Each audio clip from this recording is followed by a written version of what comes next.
Halo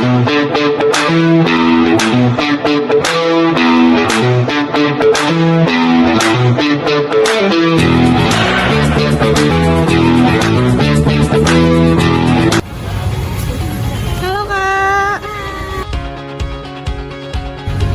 Halo Bang. Halo Kak. Halo Bang. Halo Kak.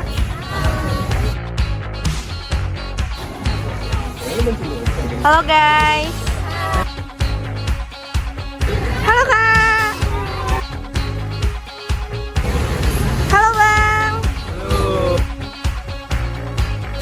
Halo Bang.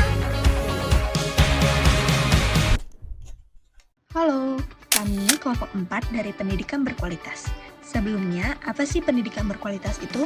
Pendidikan berkualitas merupakan proses pendidikan yang mampu memberikan pengetahuan, keterampilan, dan nilai-nilai yang relevan dan bermanfaat bagi peserta didik. Pendidikan berkualitas ini dapat dicapai apabila pendidikan di Indonesia memiliki kurikulum yang relevan, yang artinya materi yang sesuai dengan kebutuhan dan perkembangan zaman, metode pengajaran yang efektif, tenaga pengajar yang kompeten, dengan memiliki pengetahuan dan keterampilan dalam bidangnya, dan fasilitas yang memadai guna mendukung proses belajar mengajar. Pendidikan berkualitas merupakan kunci untuk menciptakan generasi yang unggul dan berdaya saing. Di era modern ini, tantangan dalam dunia pendidikan semakin kompleks, sehingga memerlukan pendekatan yang inovatif dan kolaboratif. Sinergitas sebagai konsep yang mengedepankan kerjasama antara berbagai pemangku kepentingan, yaitu guru, siswa, orang tua, dan masyarakat menjadi elemen penting untuk meningkatkan kualitas pembelajaran di MAN 2 Model Medan. Kami mengumpulkan data-data dari sesi wawancara dengan beberapa guru dan siswa-siswi MAN 2 Model Medan untuk mengetahui bagaimana sih perspektif mereka mengenai pendidikan berkualitas. Nah, berikut ini merupakan hasil dari wawancara kami. Assalamualaikum warahmatullahi wabarakatuh. Waalaikumsalam warahmatullahi wabarakatuh. Perkenalkan, nama saya Tengku Jaski Amelia Putri dari Prodi Teknik Kimia. Nama saya Dori Antoni Sinaga dari Prodi Matematika. Boleh kami berkenalan dengan Bapak sebagai narasumber? Baik. Assalamualaikum warahmatullahi wabarakatuh. Waalaikumsalam warahmatullahi wabarakatuh. Perkenalkan, nama saya Ahmad Badrun Siregar. Saya selaku Wakil Kepala Madrasah Bidang Akademik di MAN 2 Model Medan. Baik, sebelumnya kami berterima kasih kepada Pak Ahmad Badrun Siregar yang sudah meluangkan waktunya untuk diwawancarai pada pagi hari ini. Selanjutnya kita langsung memasuki sesi tanya jawab dengan Bapak. Ya, silakan. Untuk pertanyaan pertama, sebagai WKM Akademi, bagaimana menurut Bapak guru yang memiliki kualitas yang matang? Baik, terima kasih. Pertanyaan pertama tadi tentang guru. Bila bicara tentang guru, maka kita akan bicara tentang unsur pedagogiknya, yaitu bagaimana kemampuan, keterampilan, dan keahlian seorang guru untuk mampu mengajar, mampu mengayomi siswa, mampu melaksanakan ketertiban, mampu untuk mengevaluasi pembelajaran, dan juga mampu menuliskan ataupun memahami dan mempraktekkan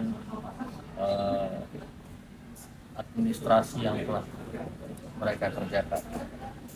Artinya dari segi itu seorang guru harus bisa mempersiapkan, melaksanakan, mengevaluasi, dan juga berinovasi serta kreatif untuk melaksanakan pembelajaran sehingga hasil dari pendidikan itu tercapai. Itu yang pertama. Nah, berbicara tentang guru juga berbicara tentang sosialnya dan juga kemampuan memahami tentang kemajuan dan perkembangan zaman. Nah, ini guru dituntut untuk mampu mengembangkan kepribadian, mampu mengembangkan komunikasi, dan juga mampu mengembangkan inovasi yang berkelanjutan untuk meningkatkan kemahirannya dalam mengikuti zaman, terutama di zaman sekarang abad teknologi, guru harus terus di-upgrade. Nah, selanjutnya dari segi kepribadian juga sudah saya sampaikan, dan lalu kalau di MAN 2 Model Medan kita adalah madrasah. Ini harus yang digarisbawahi yang paling penting. Guru di MAN 2 Model Medan tidak hanya bertujuan atau bercita-cita untuk mensukseskan pembelajaran, tapi juga bercita-cita menciptakan siswa yang Islami, berakhlakul karimah, dan mampu terjun ke masyarakat sebagai salah satu tokoh, salah satu insan yang mampu berkembang baik secara moral, baik secara kepribadian, untuk terjun di masyarakat, universitas, untuk memiliki nama baik sebagai seorang siswa madrasah. Makanya moto kita itu cendekia dan berakhlakul karimah. Silakan pertanyaan. Baik, terima kasih untuk jawaban Bapak atas pertanyaan yang pertama. Untuk pertanyaan selanjutnya yaitu sebagai WKM akademi, kurikulum apa yang diterapkan di MAN 2 Model Medan dan bagaimana mekanisme penerapannya? Baik. Untuk tahun ini MAN 2 Model Medan telah sepenuhnya melaksanakan kurikulum merdeka. Panduan kita untuk implementasi kurikulum merdeka di MAN 2 Model Medan itu adalah KMA 450, Keputusan Menteri Agama nomor 450. Nah, untuk teknisnya, untuk penerapannya kita mulai dengan persiapan dari mulai 2 tahun yang lalu, sudah tahun yang ketiga, mulai dari pemahaman tentang guru-gurunya, tentang seperti apa itu KMA 450, dulu KMA 47, baru berkembang menjadi KMA 450. Lalu kita berikan beban pelatihan dan juga BIMTEK serta workshop agar guru-guru mampu menyusun rangkaiannya. Sebelumnya juga kami dari tim WKM juga mengikuti workshop beserta dengan penjamin mutu untuk menyusun seperti apa pelaksanaan kurikulum di MAN 2 Model Medan secara roadmap-nya. Nah, setelah itu kita laksanakan. Setiap tahunnya kita adakan evaluasi dan kita berikan lagi workshop dan pelatihan. Makanya kalau dulu termasuk kamu kan siswa di sini, sering itu guru-guru ada workshop yang semua pelatihnya mulai dari tingkat nasional sampai dengan tingkat provinsi yang seluruhnya fasilitator dan juga dari BDK, dan juga melibatkan dosen-dosen dari Unimed maupun dari UIN. Nah, setelah itu berjalan pada siswa, baru kita melaksanakan ada project yang namanya P5 P2RA. Nah, itu siswa mengikuti serangkaian kegiatan mulai dari menyusun kerja kelompok sampai akhirnya nanti panen karya. Nah, itu dilaksanakan selama 1 tahun sebanyak 3-7 kali per angkatan. Silakan lanjutkan. Untuk pertanyaan selanjutnya yaitu menurut Bapak bagaimana caranya menciptakan lingkungan belajar yang nyaman dengan fasilitas yang memadai? Baik, untuk pembelajaran yang nyaman berarti berbicara tentang lokasinya, tempatnya, fasilitasnya, sarana-prasarananya, orang-orangnya. Nah, itu semua harus masing-masing item dipersiapkan. Makanya baik dari segi guru ataupun siswa, baik dari segi tempat ataupun fasilitas, kita semaksimal mungkin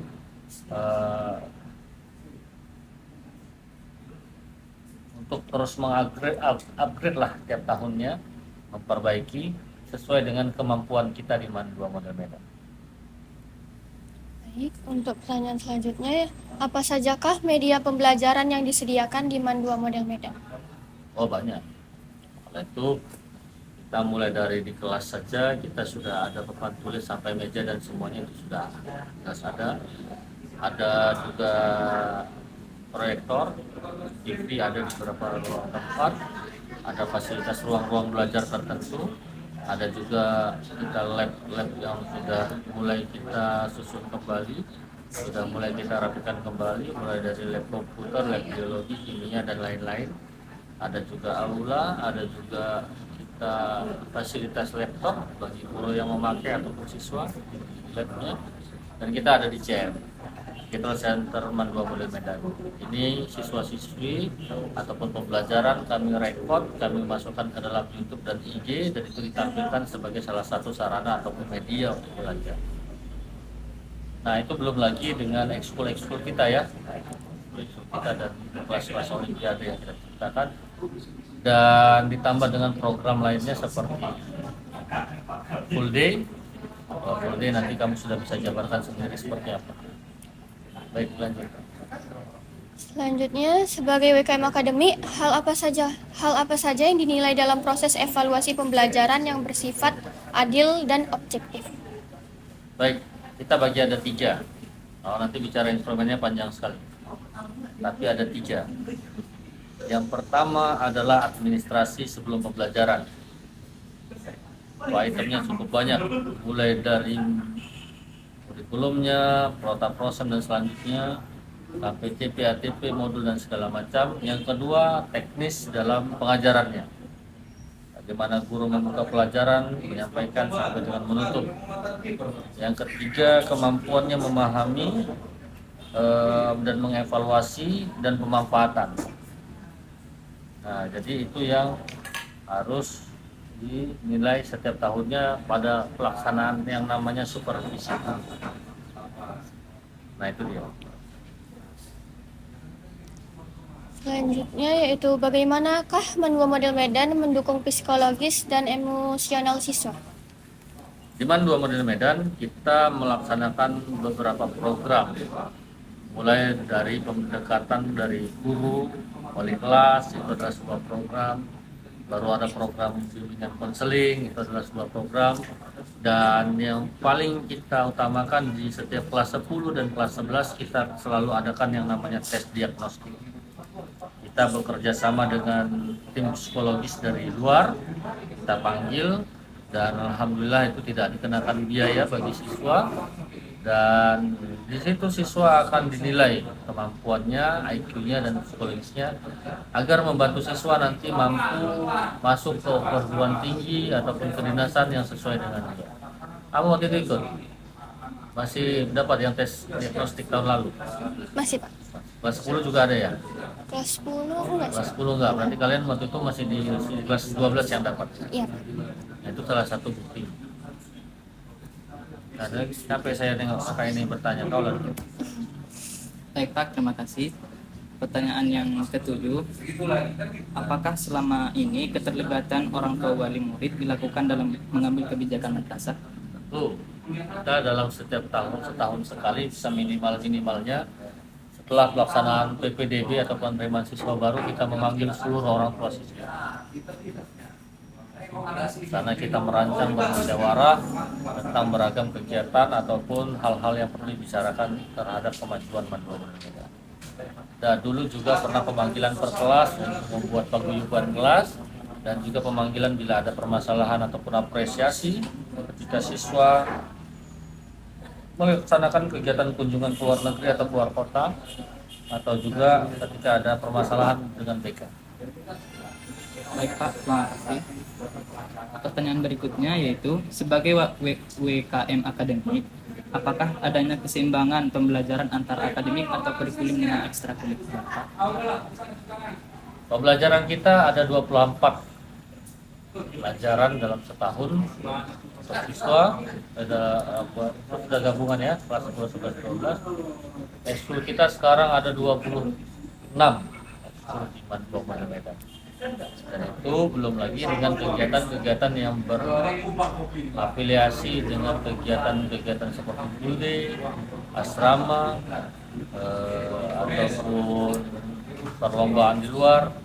Bahkan siswa kita sering di sini melaksanakan kegiatan-kegiatan yang bertaraf provinsi sebagai panitia melalui OSIM ataupun dari kegiatan seperti Expo dan lain-lain.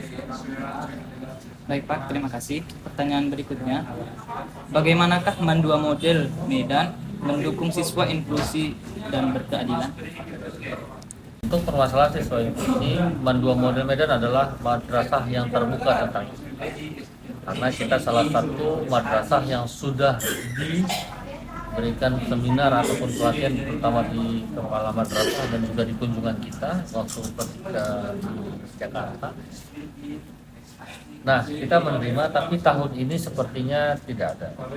Tapi kalau ada, kita tetap menerima dan memberikan fasilitas yang sesuai yang sama untuk menciptakan pembelajaran yang aktif dan juga memberikan hasil yang memuaskan bagi seluruh peserta. Kalau tahun ini yang betul-betul kategori inklusi itu banyak. Untuk pertanyaan terakhir, izin saya melanjutkan, yaitu apakah MAN 2 Model Medan memiliki Memorandum of Understanding atau kerjasama dengan komunitas atau lembaga terkait?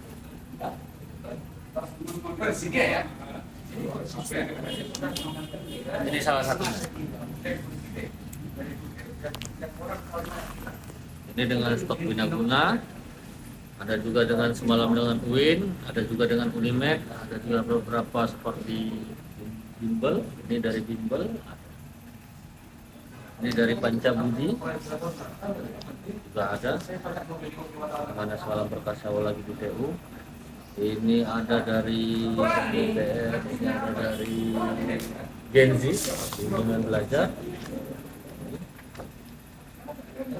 Nah, jadi ini semua banyak kerjasama kita. Kita tidak bermain sendiri, tapi kita juga mengundang dari luar.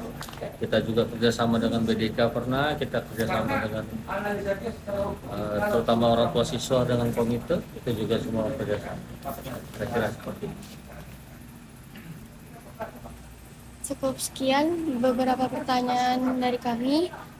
Terima kasih atas partisipasi Bapak untuk menjawab pertanyaan kami karena sangat membantu kelancaran tugas proyek. Terima kasih. Assalamualaikum warahmatullahi wabarakatuh. Waalaikumsalam warahmatullahi wabarakatuh.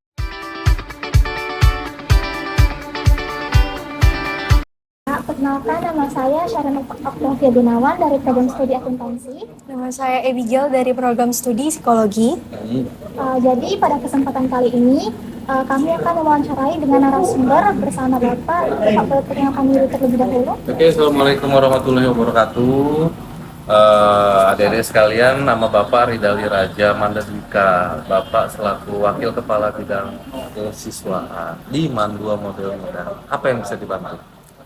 Baik, kami terima kasih sebelumnya sudah meluangkan waktu pada siang hari ini. Sekarang kami akan melakukan sesi wawancara, Pak.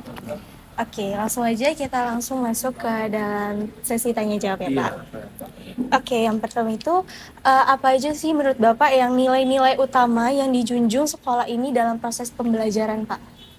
Jadi di MAN 2 sendiri, yang pertama itu nilai-nilainya adalah nilai keagamaan. Jelas di MAN 2 adalah mayoritas, bukan mayoritas, wajib muslim semua. Dari nilai-nilai keagamaan tercakuplah rukun iman, rukun Islam yang harus dijalani. Kan itu kan.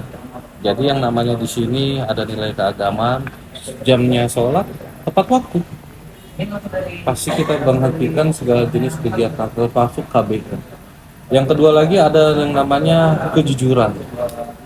Kejujuran di sini jelas seorang muslim harus jujur. Katakanlah walaupun itu pahit. Contoh, Anda ngerjain PR, nyontek apa enggak? Bingung di situ. Sebanyak-banyaknya yang jawab nyontek Bu dengan tersenyum. Separah-parahnya anak MAN 2 separah-parahnya. Ketika buat kesalahan, kalau udah nilai keagamanya pasti kalau cabut pun dia Bismillahirrahmanirrahim, cabut. Semuanya diawali dengan kata Bismillah, walaupun dia berbuat salah. Karena nilai keagamaannya sudah merekat. Yang kedua, dia jujur. Seperti apapun ditanya. Walaupun itu kesalahan dan itu membuat dia terhukum, pasti dia jujur. Tapi yakinlah, ketika dia jujur, bukan dihukum. Malah kita apresiasi, kan gitu kan. Ini kenapa kamu nggak ngerjain PR? Jujur, saya ketiduran. Jangan berbohong. Secara nilai psikologi kita bisa melihat gerak-gerik orang yang bohong seperti apa. Betul kan? Makanya di sini nilai kejujuran tuh poin kedua. Yang pertama keagamaan, wajib muslim. Yang kedua jujur. Jangan takut kalau salah. Kalau dua ini udah merekat, yakinlah muncullah poin-poin yang lain. Ada yang akhlak, harima, ada lagi kerjasama, kolaborasi. Kayak tadi ngerjain PR contek-contek yang ditanya jujur. Enggak, bukan saya bu, saya nyontek. Ya udah. Kejujuran, ada lagi disiplin. Kalau udah jujur pastilah disiplin. Kita ada jam masuk, kita ada jam pulang. Kemudian ada lagi ya mandiri dan ilmu. Jadi ilmu itu tidak ada apa-apanya. Yang paling poin satu adalah adab. Adab adalah jujur. Itu tadi. Kurang lebih seperti itu. Kemudian pertanyaan selanjutnya, gimana menurut Bapak faktor apa yang paling berpengaruh dalam meningkatkan kualitas pembelajaran siswa? Yang pertama jelas kualitas gurunya dulu. Kalau gurunya disukai sama siswanya, tugas seberat apapun dia akan hadir. Hadir dulu, udah siap? Belum Pak, tapi saya hadir. Pernah kan Anda mengalami itu? Kalau gurunya udah baik, gurunya disukai, tugasnya nggak siap pun kita bela-beli hadir. Karena gurunya disukai, gurunya bisa melakukan sebuah pendekatan. Kualitas gurunya yang penting dulu. Yang kedua lagi adalah metode pembelajarannya. Menarik nggak? Dia pakai metode apa? Kalau metodenya gitu aja. Anak zaman sekarang sukanya yang milenial, menggunakan aplikasi internet, menggunakan quizzes, Gform, quiz-quiz yang beragam, maka akan menarik perhatian. Kan gitu kan? Nggak itu aja. Semua siswa pasti punya medsos, betul kan? Jadi kita harus berinovasi. Apa nih maunya sih? Jangan sampai ketinggalan. Dan alhamdulillah di sini semua ruangannya sudah ada akses internet. Nah, jadi kita gunakan itu. Terus lagi kita juga sudah bekerja sama dengan provider untuk mendatangkan kemari. Ada yang bagi-bagi promo pulsa, bagi promo fitur-fitur keunggulan dari produknya. Banyak lah. Tujuannya apa? Supaya siswa kita jadi orang-orang yang milenial, digitalnya kuat gitu. Terus lagi ada yang namanya jam wali kelas. Jam wali kelas termasuk dalam pembelajaran. Tujuannya apa? Kita berinteraksi dengan orang tua siswa. Kita punya home visit, ada kunjungannya guru ke rumah siswa. Yang dibahas bukan sebuah kesalahan. Anak ibu nggak masuk, bukan, itu zaman dulu. Tapi di Mandu ada juga, anak ibu kemarin ranking sekian. Anak ibu kemarin materi di pelajaran ini luar biasa. Boleh ditanya, rahasianya apa ya Bu? Ada nggak masukan untuk madrasah? Jadi orang tua juga memberikan masukan supaya kita menjadi lebih baik lagi. Karena yang paling dekat adalah siswa, adalah orang tuanya. Dia akan curhat dan cerita sama orang tuanya bahwa di Mandua itu begini. Ya kan? Kemudian lagi setelah itu semua ada yang namanya fasilitas. Fasilitas kita harus oke. Kelas kita harus bersih. Jaringan instalasi listrik dan internet harus stabil. Kalau itu udah ada, yakin pembelajaran pasti maksimal. Kemudian lagi ada yang namanya evaluasi atau ujian semester atau ujian mid semester. Setiap bagi rapot kita hanya mengundang orang tua. Jadi bagi orang tuanya yang tidak ada, walinya. Tujuannya apa? Hasil evaluasi yang kita sampaikan berupa jenisnya rapot itu kita jelaskan sebaik-baiknya. Bapak Ibu, nanya begini, nilainya begini, absennya begini. Katakanlah walaupun itu karena ibu berpotensi, misalnya nih menjadi juara umum, anak ibu berpotensi untuk masuk sekolah kedinasan, anak ibu berpotensi untuk hal yang baik-baik, disampaikan supaya orang tuanya juga punya kabar baik sama keluarga-keluarganya di rumah. Tapi ketika ada hal-hal yang tidak baik, maka akan diselesaikan sebelum bagi rapor, karena ada home visit tadi, ada kunjungan tadi kan. Terus lagi lingkungan madrasah. Yang untuk karakter anak-anak adalah bagaimana dia di sini bergaul sama siapa. Ibarat teori parfum. Kalau kita bergabung dengan orang tukang jualan parfum, kita ikut wangi nggak? Kurang lebih seperti itu. Jadi pastikan memang di madrasah ini semuanya orang-orang yang baik. Kembali lagi tadi, adabnya yang sedikit saja. Bahkan laporan dari kunjungan semua orang tua siswa, anaknya kalau di rumah santunnya luar biasa, sholatnya 5 waktu, ngajinya luar biasa. Kalaupun ada yang tidak seperti itu, mungkin masih proses belajar. Oke, itu aja lagi. Kemudian bagaimana menurut Bapak merancang kegiatan belajar mengajar agar menarik dan efektif untuk siswa? Tadi kembali lagi, kita menyesuaikan dengan gaya belajar siswa. Mereka belajarnya di era digital, maka guru-gurunya juga harus mempunyai kemampuan digital. Guru-gurunya nggak boleh gaptek, guru-gurunya juga harus punya fasilitas. Libatkanlah internet, libatkanlah Google untuk metode pembelajaran itu.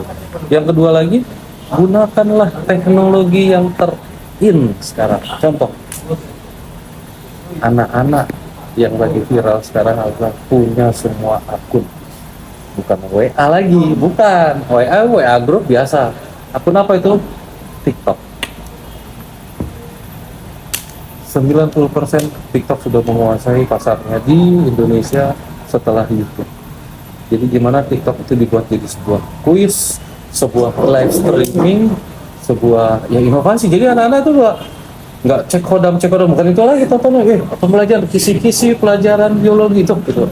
Jadwal live streaming, bu, itunya bu, itunya untuk jarak jauh, untuk di hari non belajar. Itu inovasi. TikTok jadi media sarana dakwah untuk anak-anak yang berbahasa Inggris, berbahasa Arab, bahasa Jerman, bahasa Jepang seperti yang hari ini kita lombakan. Barometernya bahasa di MAN 2 adalah di MAN 2 Expo atau lombanya gebiar bahasa. Kita menggunakan media seperti itu. Kalau dibuat akun-akun yang lain, tapi maunya mereka apa sih? Nah, kalian mungkin TikTok masih joget-joget gini. Atau subboard, kita enggak, Kak. Kita tuh udah kayak gitu. Jadi apa sih mereka? Mereka dunia kemana nih? Ke situ. Kita buat ke situ. Yang berikutnya lagi pendekatan ya. Kita juga harus pendekatan tadi kepada anaknya dan orang tuanya. Dan satu juga, kebanyakan anak-anak kan ada grupnya nih, ada gengnya nih. Kita dekati mereka. Pastikan kita pantau. Dan kami dari kesiswaan mempunyai sebuah tim khusus IT untuk memantau akses-akses dari akun mereka. Karena kami selalu melakukan razia handphone. Ketika kami tahu emailnya apa, sebentar saja bisa kita sadar. Terus lagi adanya sesi refleksi dan diskusi terbuka. Kami juga sering mengundang orang-orang lain kemari. Contoh kita undang selebgram. Contoh kita kalau undang motivator, contoh kita gimana sih digital itu dibisniskan, seperti apa sih kita membahas algoritma itu supaya nontonnya banyak, supaya kita bahas itu semua. Jadi ketika itu dibuat, maka youtuber atau konten kreator dadakan anak-anak, iya difasilitasi sekolah sampai segitunya. Tujuannya apa? Supaya mereka posting yang baik-baik saja. Kurang lebih itu aja, Pak. Ada lagi yang mau ditanya? Ini pertanyaan terakhir, Pak.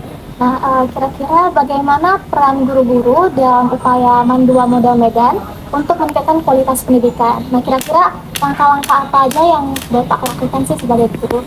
Yang pertama, guru itu di sini semuanya sudah mempunyai sertifikat profesionalisme. Ditandai dengan adanya tunjangan kinerja atau bahasanya sertifikasi guru. Kalau gurunya sudah profesional, maka pembelajarannya juga pasti lebih baik kan gitu kan. Nah, di sini yang pertama guru itu punya RPP, rencana pembelajaran. Rencana pelajaran itu mapping, 1 tahun mau belajar apa. 1 tahun itu medianya apa. 1 tahun itu kelasnya di mana aja, berapa kali pertemuan, berapa jumlah JP, berapa kali kelasnya akan terganggu karena hari besar, hari libur, perayaan hari keagamaan, dan perayaan lomba-lomba. Kalau sudah dapat mappingan, maka guru akan memetakan pembelajaran itu yang mengebutkah, yang santaikah, yang praktekkah, yang teorikah. Karena pada dasarnya kalau tugasnya project based learning namanya sekarang atau praktek, itu pasti menggunakan waktu yang lebih panjang. Contoh hari ini tugasnya misalnya menari berkelompok, itu nggak mungkin selesai di situ. Durasi kita 3 minggu, durasi kita 1 bulan. Oke. Gerak tari 1, tari 2, tari 3 di minggu ke-5 digabungkan jadi sebuah penampilan. Jadi adanya mapping itu dulu dari RPP. Kalau gurunya sudah profesional pasti bisa.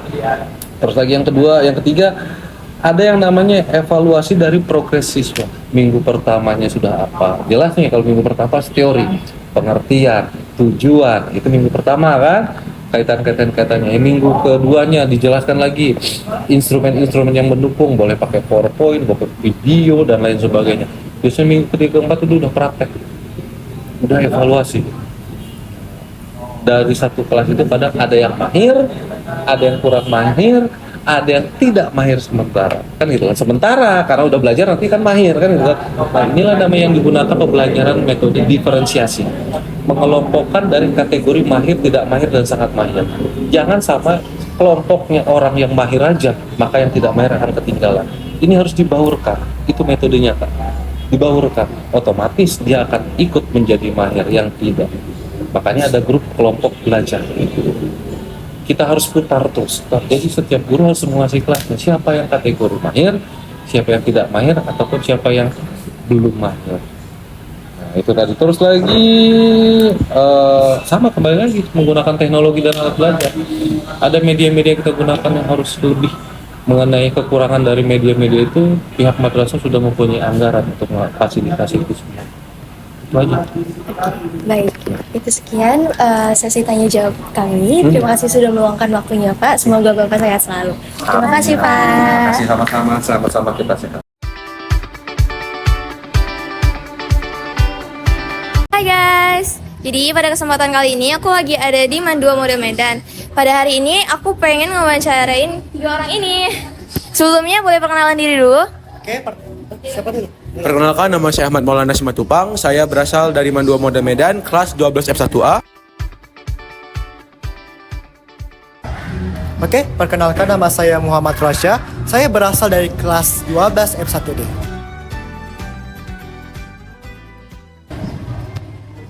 Saya Afran Naji Akbar dari kelas 12 F5B, lokasi Helvetia. Nah, aku mau nanya nih, tadi namanya siapa? Muhammad Rasya, Kak. Rasya ya. Aku mau nanya nih, menurut kamu apa sih yang membuat sekolah ini berkualitas? Oke, pertama sih saya sikat aja. Ada 3 hal yang membuat sekolah ini berkualitas. Pertama, guru-guru yang mengajar di sekolah ini sangat-sangat amat bagus. Mereka tuh terdidik dan sudah dilatih dari sebelum mereka masuk ke sini, yang membuat ketika mereka sudah masuk ke dalam sekolah dengan pengalamannya yang sudah lama, membuat murid-murid di sekolah ini bisa belajar dengan baik dan memperoleh ilmu yang sangat baik juga. Karena guru yang berkualitas akan menghasilkan murid yang berkualitas. Nah, yang kedua itu adalah fasilitas sekolah kita itu lengkap sangat. Pertama, di sekolah ini semua lab itu ada. Lab kimia, lab biologi, nah jadi dan ada juga lab komputer. Jadi, jika murid dengan kurikulum atau minat sesuai yang mereka inginkan, mereka bisa ke lab tersebut untuk belajar lebih lanjut dan mungkin bisa saja membuat mereka lebih cerdas dalam mata bidang tersebut. Oke, yang ketiga itu di kelas itu sistem guru mengajar juga sangat enak itu. Dimana mereka kalau guru-guru ngajar tuh simple, nggak kayak guru itu mereka itu lebih ke arah mendekati siswa daripada siswa mendekati guru. Yang hasil akhirnya itu membuat siswa-siswa itu lebih senang sama guru ketika belajar, yang membuat ilmu-ilmu juga lebih gampang diterima sama murid-murid di MAN 2 modal ini. Wah, jadi caranya kayak gitu ya menurut kamu? Nah, dari pernyataan kamu tadi, aku pengen nanya nih, bagaimana sih pengalaman kamu selama sekolah di sini? Oke, saya sudah 3 tahun sekolah di sini. Dan pengalaman saya itu sangat-sangat luar biasa baik. Dan seperti poin pertama saya tadi juga, guru-guru di sini sangat berkualitas dan berpengalaman. Nah, itu membuat saya ketika belajar itu bisa menerima ilmu yang diberikan guru. Ketika guru menjelaskan suatu hal, misalnya mereka menjelaskan matriks atau misalnya algoritma atau apa, saya bisa mengerti dengan baik karena guru-guru itu mengajarnya dengan cepat, cerdas, dan juga materinya sangat mudah diterima oleh kami. Oke, terima kasih. Nah, kamu kan tadi juga bilang tuh, guru-guru juga ikut andil dalam mendukung pendidikan berkualitas ini. Sejauh mana sih dukungan guru dalam mendukung akademis dari murid-muridnya? Kalau saya bilang gitu sangat-sangat jauh. Di mana guru-guru di MAN 2 ini ketika mereka mengajarkan, jika siswa tidak mengerti, mereka bukan kayak guru yang acuh yang hanya peduli kepada murid pintar, tapi murid yang mungkin tidak bisa dalam hal tersebut, mereka mengajarkan sampai murid itu kemungkinan mengerti apa yang dimaksud guru itu dan bisa bersaing juga ke siswa-siswa lain. Jadi dia tidak tertinggal. Nah, guru-guru di sini juga ketika kita tamat ke kuliah, kita tuh bahkan bisa dibantu mereka. Mereka membantu kita bagaimana sih tips masuk kuliah, tips kita menghadapi SNBT, SNBP. Nah, jadi guru-guru kita itu walaupun kita udah tamat, bukan sekolah sini lagi, mereka itu masih membantu kita untuk bagaimana bisa melanjuti perkuliahan dan pendidikan selanjutnya gitu, Pak. Nah, pertanyaan selanjutnya nih, bagaimana sih kegiatan ekstrakurikuler yang ada di sekolah ini dan bagaimana seberapa penting gitu kegiatan ekstrakurikuler yang ada di sekolah ini? Oke, sebetulnya ekstrakurikuler di Mandua model ini tidak wajib. Nah, memang untuk mengisi waktu-waktu luang untuk para siswa. Tapi saya bilang bahwa tidak memasuki ekstrakurikuler di sekolah ini sangat rugi. Karena ekstrakurikuler di sekolah ini sangat banyak. Misalnya ada klub bahasa, yaitu Jepang, Inggris. Nah, di situ mereka tuh bisa berlatih. Selain kita berpendidikan formal, kita juga bisa berlatih bahasa yang mungkin tuh kedepannya mungkin sangat berguna kan untuk misalnya kita jika keluar negeri, karena bahasa itu menjadi kekuatan kan untuk diri kita sendiri. Nah, seperti itu juga ada kayak eskul formal lain, misalnya kayak kedokteran. Jadi kalau misalnya kita dokter remaja atau misalnya PMR gitu kan, yang membuat kalau misalnya kita kedepannya pengen masuk kedokteran mungkin sudah ada ilmu-ilmu yang kita bawa. Dan juga kalau misalnya di masyarakat juga kepake, misalnya kan di sekolah-sekolah itu ada kayak pelatihan CPR kan di kedokteran, yang kemungkinan ketika ada sesuatu hal yang kita nggak ketahui, misalnya orang pingsan atau tenggelam, kita bisa membantu orang tersebut dengan ilmu-ilmu ekstrakurikuler yang kita pelajari di sekolah ini. Oke Rasya, mungkin segitu aja pertanyaan buat kamu. Makasih banyak ya udah menjawab. Oke Kak, terima kasih juga Kak sudah menginterview saya.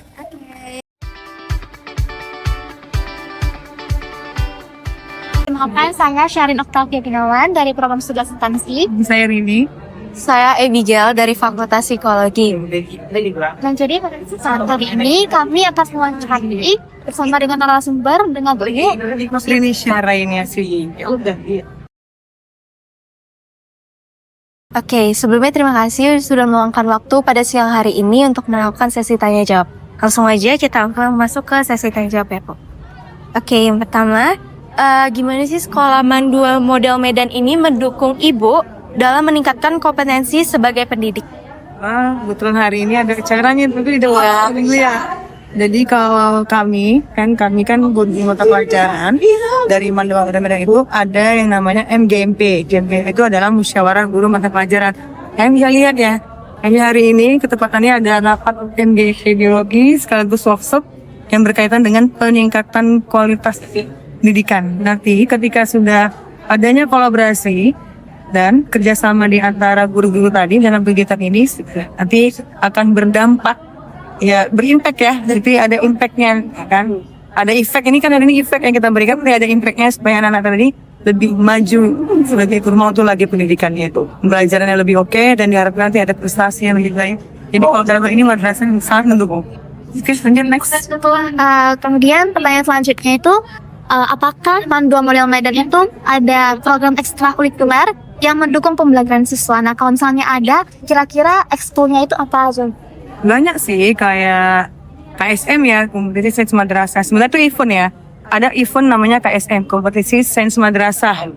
Ya kan? Kemudian ada MyRes yang berkaitan dengan research, itu di bawah naungan dari Kementerian Agama Republik Indonesia ya kan, langsung dari pusat gitu ya. Kemudian kalau yang eskulnya ini ada eskul kayak karya tulis ilmiah, karya ilmiah remaja. Nah itu nanti research ya. Kemudian yang berikutnya ada olimpiade dan lain-lainnya. Itu dia. Oke, kemudian bagaimana Ibu mendukung kolaborasi antar peserta didik terutama dalam pengembangan kurikulum atau metode pembelajaran? Nah kita kan sekarang kurikulum merdeka. Iya. Nah jadi kalau kurikulum merdeka berarti kan merdeka mengajar, merdeka belajar. Ya kan? Jadi dengan adanya kurikulum merdeka ini, bukan hanya guru yang merancang proses pembelajaran itu tadi, tapi guru bisa bersama dengan peserta didik berkolaborasi, sama-sama menentukan. Boleh nanti misalnya metode pembelajarannya boleh, misalnya ada PBL namanya, problem based learning, atau kita mau PJBL, project based learning yang berkaitan dengan project. Nah, terutama kali ini teman-teman kita nih ke praktikum ya. Kalau praktikum itu ada namanya metode inquiry learning. Jadi kalau inquiry learning itu nanti lebih kepada bagaimana menemukan langsung apa yang ada di konsep-konsep pembelajaran sebelumnya gitu. Jadi bisa disampaikan ini ada rencana pembelajaran, ini ada rencana pembelajarannya gitu ya, ada prosesnya, program semesternya. Mungkin kita mau buat seperti ini gitu. Jadi mereka tidak hanya menerima saja, tapi sama-sama mereka kita rancang bersama-sama gitu. Terus yang berikutnya apa ya? Student center ya. Jadi kalau student center itu anak-anak tidak hanya langsung menerima pengetahuan, knowledge ataupun misalnya konten-konten pembelajaran itu, tapi mereka juga bisa mengekspresikan dirinya melalui ya peraturan pembelajaran yang dirancang oleh guru tersebut. Itulah yang bisa Ibu sampaikan. Ada lagi? Ini pertanyaan terakhir, Bu. Nah, kira-kira apakah Ibu dalam ada menghadapi tantangan tertentu nggak dalam peningkatan kualitas pendidikan? Nah, kira-kira kalau misalnya ada, cara Ibu mengatasi tantangan tersebut itu gimana? Ya ada lah. Kayak ini kan sekarang kurikulum merdeka, kita udah semua fase ya. Di MAN 2 model Medan ada fase E. Fase E itu kelas 10, kalau fase F itu kelas 11 dan 12. Nah, kebetulan nih kalau fase E dan F ini lengkap nih. 10, 11, 12 nih kurikulum merdeka. Tapi kalau tahun lalu, kelas 12-nya masih kurikulum 2013, ya kan? Kelas 10, 11-nya kurikulum merdeka. Nah, ini udah lengkap nih semua. 10, 11, 12 kurikulum merdeka. Nah, ada namanya KMA, Kementerian Keputusan Menteri Agama. Dan kebetulan di sini, Keputusan Menteri Agama nomor 450 tahun 2024. Kalau untuk KMA tahun ini, 2024 ini, lebih bertitik berat kepada bagaimana pengembangan pembelajaran yang bersifat inovatif dan juga pembelajaran secara digital. Ada kendalanya, satu di antaranya adalah berkaitan dengan ya katakanlah jaringan ya, wifi. Jadi anak-anak ketika ingin melakukan proses pembelajaran secara interaktif yang berkaitan dengan jaringan, kadang-kadang kendalanya di situ. Itu sih kendalanya. Tapi guru bisa mensiasatinya gitu. Contoh aja sih. Kayak kami hari ini ada namanya Quizizz ya. Nah, Quizizz itu kan bisa nanti modanya bisa ke moda langsung tatap muka, guru dengan pesertanya. Ada juga yang modanya dengan cara penugasan. Nah, jadi mensiasati itu tidak harus si guru ini tadi harus membuat moda Quizizz itu tadi dengan moda langsung tatap muka gitu. Itu bisa juga dengan ditugaskan meskipun mereka sama-sama. Kenapa tadi? Karena masalah jaringan itu tadi. Itu bisa. Atau ya kan nggak mesti harus semuanya digital ya. Atau gini, nggak semuanya harus kondisinya digital itu harus online ya. Tapi juga bisa diracik bagaimana supaya offline. Itu sih kayaknya. Yang jelas intinya guru bersama dengan siswa punya mindset digital yang bagus. Tetapi tidak semuanya harus dalam kondisi digital. Kenapa? Kalau misalnya semua kondisi digital, apalah bedanya kita saat ini tidak COVID dengan yang dulu COVID? Itu aja sih dari Ibu yang berdasarkan pengalaman. Ya. Baik.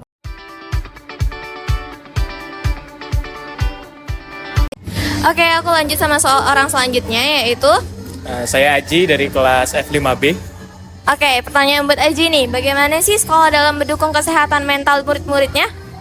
Sekolah begitu peduli ya terhadap kesehatan murid-muridnya. Ada beberapa cara, yaitu salah satunya kemarin kami melaksanakan sebuah bimbingan konseling di mana kita tuh para siswa bisa cerita kepada para guru BK untuk ya menjaga kesehatan kita, mental kita lah gitu.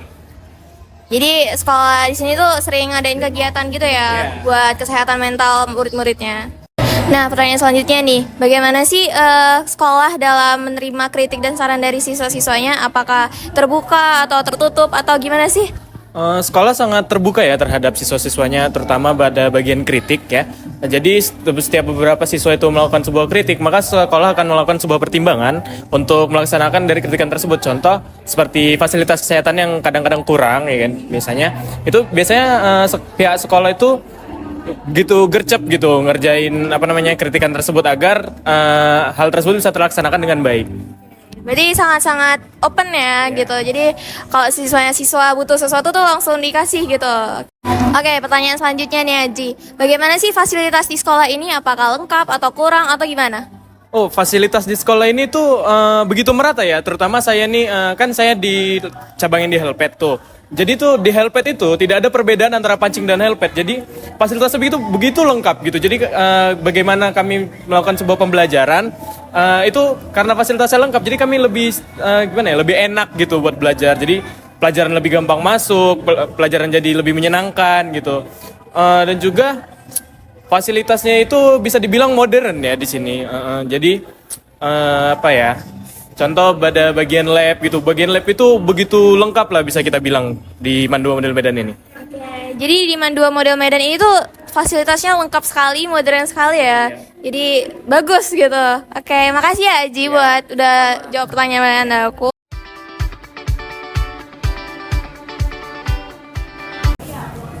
Selamat siang siang Bu, perkenalkan nama saya Syadan Oktavia Gunawan dari program studi akuntansi. Perkenalkan, nama saya Abigail dari Fakultas Psikologi. Nah, pada kesempatan kali ini kami akan mewawancarai narasumber kami dengan Ibu perkenalkan. Ida Iriani. Oke, sebelumnya terima kasih sudah melakukan sesi wawancara pada siang hari ini. Langsung saja kita langsung masuk ke sesi tanya jawab ya Bu.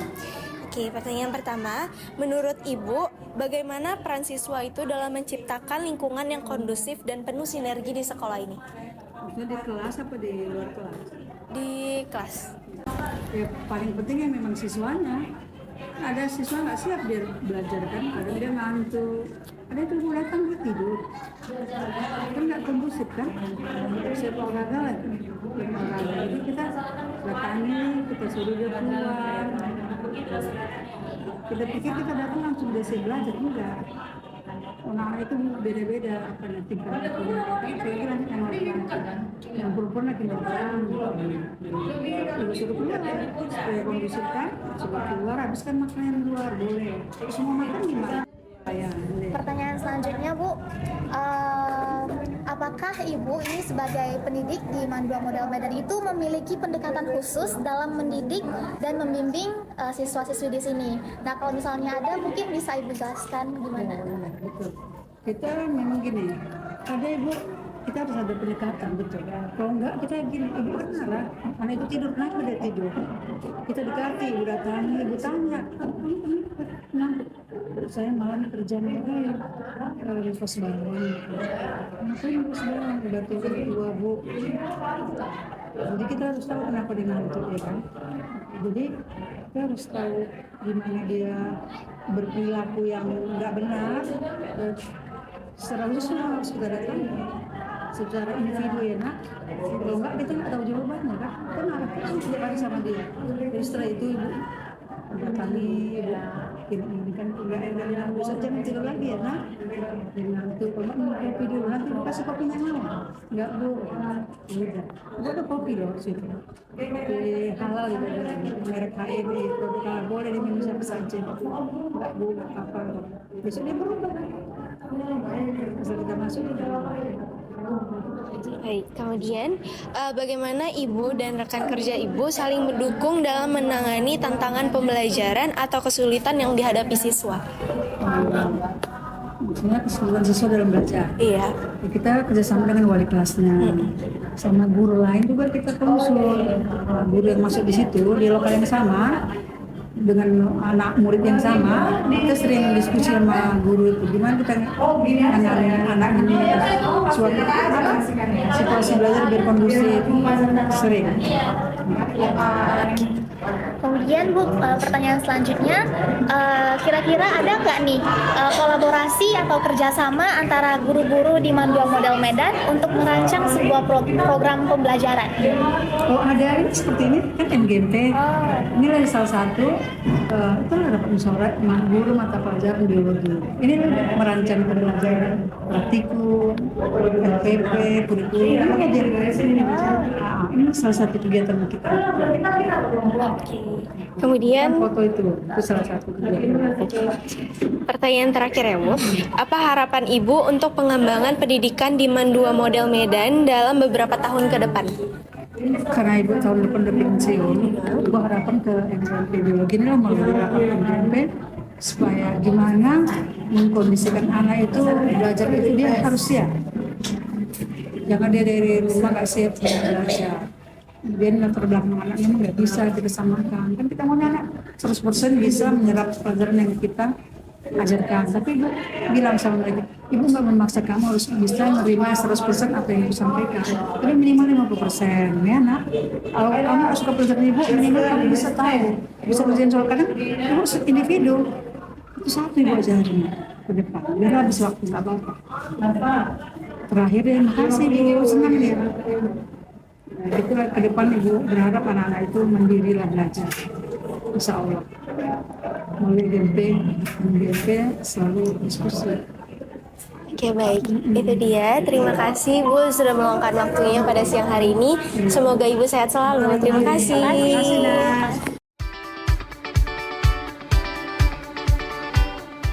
Oke, Oke guys, jadi ini adalah narasumber yang terakhir nih. Boleh nih kenalan dulu? Baik. Assalamualaikum warahmatullahi wabarakatuh. Perkenalkan, nama saya Ahmad Maulana Simatupang. Saya berasal dari MAN 2 Model Medan, lokasi Pancing. Saya dari kelas 12 F1A. Nah, pertanyaan buat kamu nih. Bagaimana sih sekolah dalam mendukung program konseling perkuliahan untuk siswa-siswanya? Boleh dikasih tahu nggak? Oke.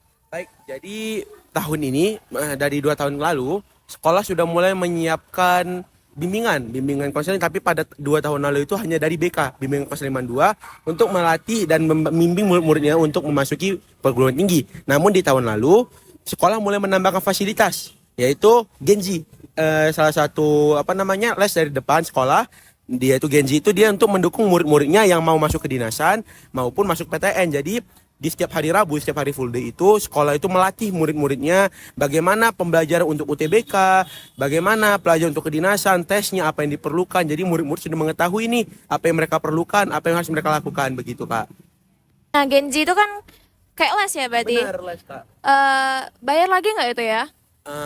Karena itu merupakan sarana dari sekolah, maka saat murid itu tidak terkena biaya sama sekali Kak. Jadi mereka datang ke sekolah, kami belajar, kami tidak membayar apa-apa. Hanya menerima pembelajaran dari mereka yang sudah disediakan oleh fasilitas sekolah Kak. Begitu.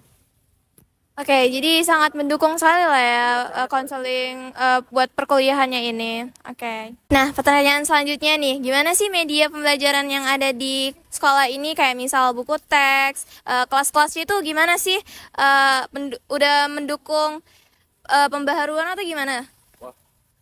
Jadi gini Kak, kalau di MAN 2 itu kelas-kelasnya itu alhamdulillah sudah memiliki fasilitas yang lengkap untuk pembelajaran. Nah, kalau kita membahas buku nih, MAN 2 itu dia memiliki buku paket, beberapanya itu dari subsidi pemerintah, dan beberapa lagi kami harus membeli di koperasi. Nah, juga ada beberapa guru yang menyediakan buku digital agar muridnya itu bisa belajar dari HP. Kemudian untuk pembelajaran kami disediakan infokus di setiap kelas Kak, dan infokus itu berguna untuk pembelajaran agar tidak membuat guru itu menerangkan dengan tulis-tulisan, dan murid juga kalau ada presentasi tidak perlu menulis, mereka sudah bisa menggunakan PowerPoint untuk menampilkan apa yang mereka miliki di dalam papan tulis, begitu. Jadi fasilitas kelas itu lengkap sekali lah ya. Jadi untuk mendukung siswa-siswa belajar juga baik. Sangat baik. Nah, untuk pertanyaan selanjutnya, ini adalah pertanyaan terakhir. Bagaimana sih kurikulum yang ada di MAN 2 Model Medan ini? Apakah sudah sesuai dengan kebutuhan siswa dan perkembangan siswanya? Baik.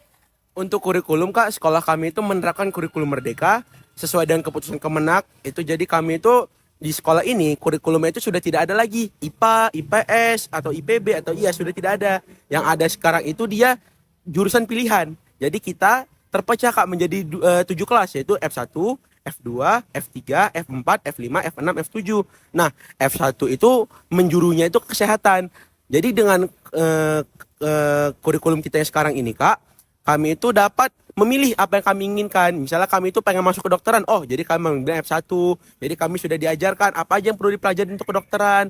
Misalnya kami pengen masuk teknik, ada F2. F2 itu sangat berguna untuk anak teknik karena mereka mempelajari fisika, geografi. Jadi mereka sudah mengetahui nih Kak bagaimana untuk masuk jurusan teknik, begitu. Jadi menurut kamu kurikulumnya udah sesuai lah ya? Banget Kak, karena dengan adanya kurikulum merdeka ini murid-murid itu bisa memilih apa yang mereka inginkan untuk masa depan mereka. Jadi mereka sudah mempelajarinya dari sekarang, gitu. Kesimpulan, berdasarkan hasil kegiatan mengenai sinergitas dalam meningkatkan kualitas pembelajaran di MAN 2 Model Medan, dapat disimpulkan bahwa sinergitas yang terjalin antara berbagai elemen pendidikan, termaksud kepala sekolah, guru, dan siswa, berperan penting dalam meningkatkan efektivitas pembelajaran di sekolah tersebut. Kolaborasi yang baik antara pihak-pihak tersebut mampu menciptakan lingkungan belajar yang kondusif serta penerapan kurikulum merdeka, mendorong penggunaan metode pembelajaran yang lebih inovatif, dan meningkatkan motivasi serta keterlibatan siswa dalam proses pembelajaran.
jelasin Rizka diam-diam jadi tenan. Ya, jadi Bapak jajan apa hari ini, Pak? Dokumentasi lapar. Dokumentasi Sebenarnya lapar. di belakang kamera pun juga lapar. Main kali. Jajan apa? Jajan apa? Enggak jajan apa? Aduh. Jajan apa? Apa ya? Borong gitu. Oh, nggak ada wanita di sini. Joel diam-diam itu borong. Dan lihat nanti tasnya. Kan ada style smoking. Tasnya. Ih, strap. Di tas dia tuh udah ada pasti tuh. Kok jadi teracuni aku? Ini ente kan?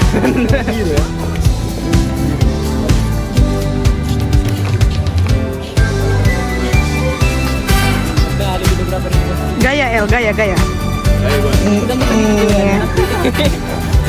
Dia dengan mie-nya. Enak, Bang? Kerjanya nggak dimsum gratis. Aku sepak kok ya.